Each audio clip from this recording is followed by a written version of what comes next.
നമസ്കാരം. എല്ലാവർക്കും ഒരിക്കൽ കൂടി എൻ്റെ യൂട്യൂബ് ചാനലിലേക്ക് സ്വാഗതം. കാലദോഷ പരിഹാരത്തിനും ആഗ്രഹ സാഫല്യത്തിനും ഉപയോഗിക്കാൻ പറ്റുന്ന അതീവ ശക്തിയേറിയ ഗുളികൻ മന്ത്രത്തെയാണ് ഇന്ന് പരിചയപ്പെടുത്തുന്നത്. ഈ മന്ത്രത്തിൻ്റെ പ്രത്യേകത, മന്ത്രം ഉരുവിടുമ്പോൾ തന്നെ എല്ലാവിധ കാലദോഷങ്ങളും എല്ലാവിധ തടസ്സങ്ങളും മാറിക്കിട്ടുന്നു. എല്ലാവിധ പ്രശ്നപരിഹാരത്തിനും പരിഹാരമാണ് ഈ ഗുളികൻ മന്ത്രം. ഗുളികൻ ആരാണെന്ന് നമുക്ക് അറിയാം.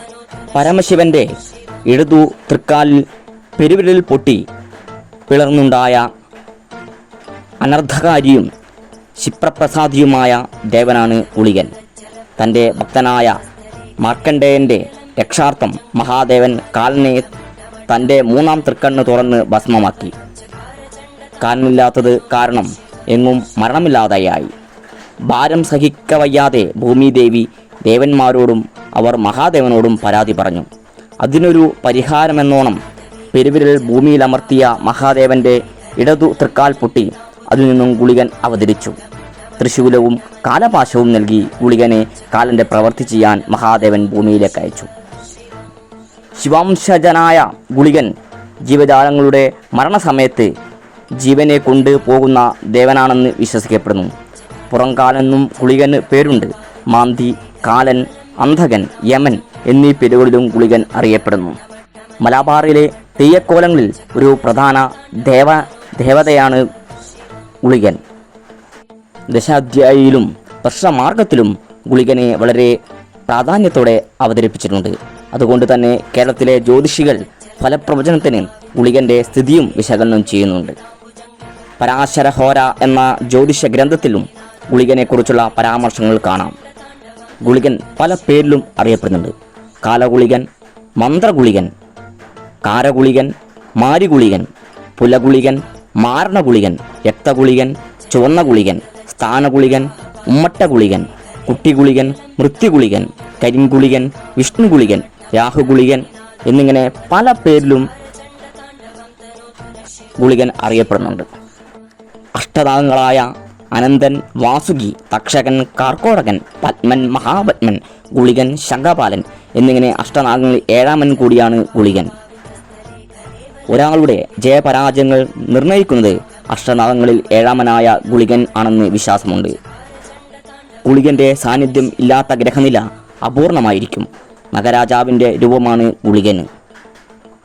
പാമ്പിൻ്റെ പത്തിയുമായി മുഖത്തിനും മുടിക്കും ബന്ധമുണ്ട്. ഇനി നമുക്ക് മന്ത്രത്തിൻ്റെ പ്രയോഗവിധികൾക്ക് പോകാം.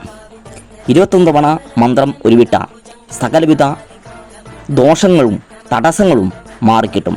എല്ലാവിധ കാര്യസാധ്യത്തിനും ഈ മന്ത്രം ഉപയോഗിക്കുന്നതാണ്. മന്ത്രം ഉരുവിട്ട് 21 ദിവസം കഴിഞ്ഞ് ഗുളികസ്ഥാനമുള്ള സ്ഥലത്ത് പോയി ഗുളികന് പന്തം കത്തിച്ചാൽ എല്ലാവിധ ഐശ്വര്യങ്ങളും ലഭിക്കുന്നതാണ്. നന്നായി പഠിച്ച് ഉറച്ചതിന് ശേഷം മാത്രം മന്ത്രം ഉരുവിടുക. മന്ത്രം ഉരുവിടാനുള്ള ദിശ പറയുന്നില്ല, പക്ഷേ കിഴക്കോട്ടോ പടിഞ്ഞാറോട്ടോ ഇരുന്ന് നിങ്ങൾക്ക് മന്ത്രം ജപിക്കാവുന്നതാണ്. പ്രഭാതവേളയിലാണ് മന്ത്രം ജപിക്കേണ്ടത്. 21 ദിവസം 108 തവണ മന്ത്രം ജപിക്കാവുന്നതാണ്. 21, 41, 108 എന്നീ ക്രമത്തിലാണ് മന്ത്രം ഉരുവിടാനുള്ള ക്രമം പറയുന്നത്. ഇങ്ങനെ എല്ലാ ദിവസവും മന്ത്രം ഉരുവിട്ടാൽ ഗുളികൻ്റെ സാന്നിധ്യം നിങ്ങൾക്ക് ഉണ്ടാവുകയും എല്ലാവിധ കാര്യങ്ങളും പറയാതെ തന്നെ നടത്തിത്തരുമെന്നാണ് വിശ്വാസം. ഇനി നമുക്കൊന്ന് മന്ത്രത്തെ പരിചയപ്പെടാം. ഓം പരമാത്മനെ സർവജീവാത്മനെ ബ്രഹ്മാവിഷ്ണു മഹേശ്വരായ ശക്തിസ്വരൂപായ നമശിവായ ശിവരൂപായ ഗുളികായ സ്വാഹം.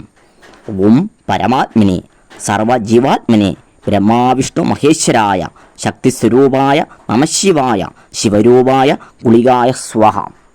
ഇങ്ങനെയാണ് മന്ത്രം ഉരുവിടേണ്ടത്. പ്രഭാതവേളയിലാണ് മന്ത്രം ഉരുവിടേണ്ടത്.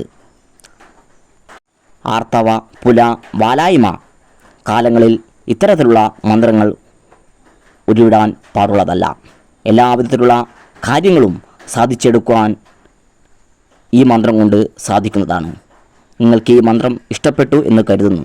നിങ്ങളുടെ വിലയേറിയ കമൻറ്റുകളും ചാനൽ സബ്സ്ക്രൈബ് ചെയ്യുകയും ലൈക്ക് അടിക്കണമെന്നും വിനീതമായി അഭ്യർത്ഥിക്കുകയാണ്.